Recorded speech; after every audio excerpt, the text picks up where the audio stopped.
हीरों की भरी हुई थी। फलां इलाके के जो काजी साहब है ना, मैं जाती दफा मैं कहीं सफर पे जा रहा था तो मैं उनके पास छोड़ गया कि रास्ता लंबा है, कहीं को मुझसे छीन ना ले। हीरों की भरी हुई थी। कुछ दिनों के बाद मैं वापस आया हूं, काजी साहब ने मुझे थैली वापस की है तो इसमें हीरों की बजाय खोटे सिक्के निकले। अब मैंने काजी साहब से कहा है तो काजी साहब तो मेरे गिरेबान तक आते हैं, वो कहते हैं बता कहीं से फटी है, खुली है? वो जिस तरह टांके लगा के तूने सी थी उसी तरह लगे हुए हैं कि नहीं?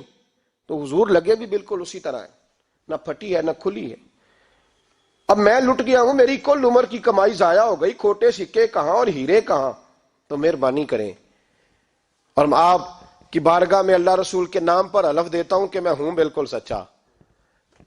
महमूद गजनवी कहने लगे तू जा, थैली छोड़ जा, और जब मैं तुझे बुलाऊंगा फिर दोबारा आना। वो शख्स चला गया। महमूद गजनवी उठे, दरबार बर्खास्त किया, लोगों से कहने लगे चले जाओ, मैं 3 दिन के लिए सैर करने जा रहा हूं, 3 दिन के बाद लौटूंगा। अकेले जब रह गए ना महमूद दरबार में, तो महबूब ने छुरी मंगाई। वो जिस तख्त पे बैठते थे वहां गद्दा बिछा हुआ था, ये गद्दा पड़ा है ना, वो गद्दा बिछा हुआ था। महमूद ने छुरी के साथ उसको फाड़ डाला और छुरी जेब में रखी, निकल गए। कहने लगे मेरे बाद कोई मेरे दरबार वाले इहाते में दाखिल ना हो। महमूद चले गए। अब वो सफाई करने वाला जब आया ना, उसने आके देखा तो गद्दा तो फटा हुआ है।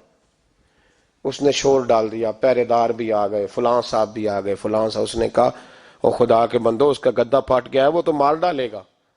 उसने कहा था सिवाय सफाई और निगरानी वाले के दूसरा आए कोई ना, और यहां आया भी कोई नहीं, पहले दिन ही फटा हुआ है तो लटका देगा सबको, क्या करें?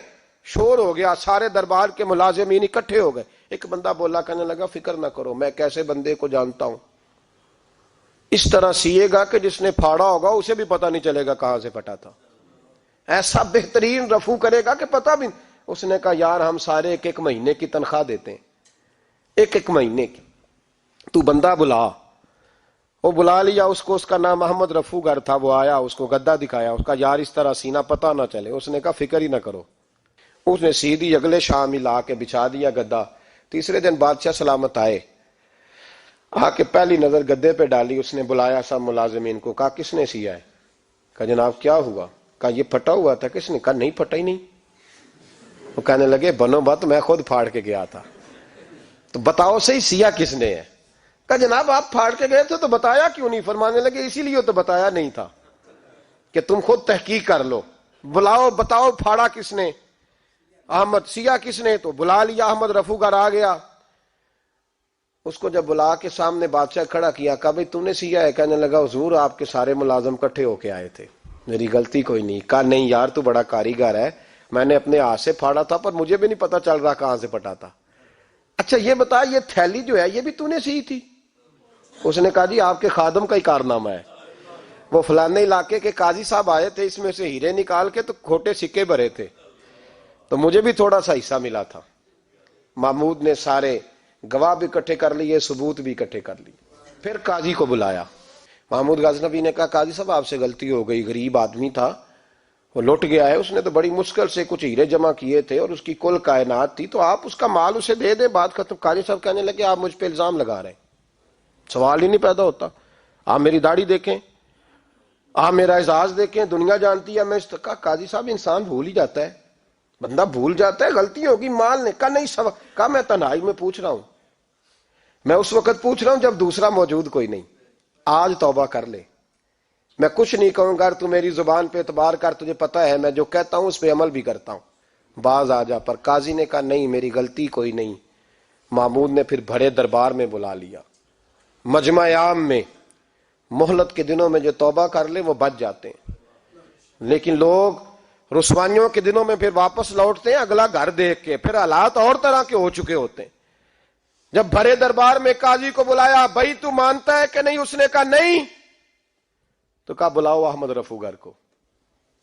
जब अहमद रफूगर आया तो बूढ़े काजी की टांगे कांपने लगी, जुमले टूटने लगे, लफ्ज जमीन पर गिरने लगे, बात सही नहीं होती, जुबान लड़खड़ाने लगी।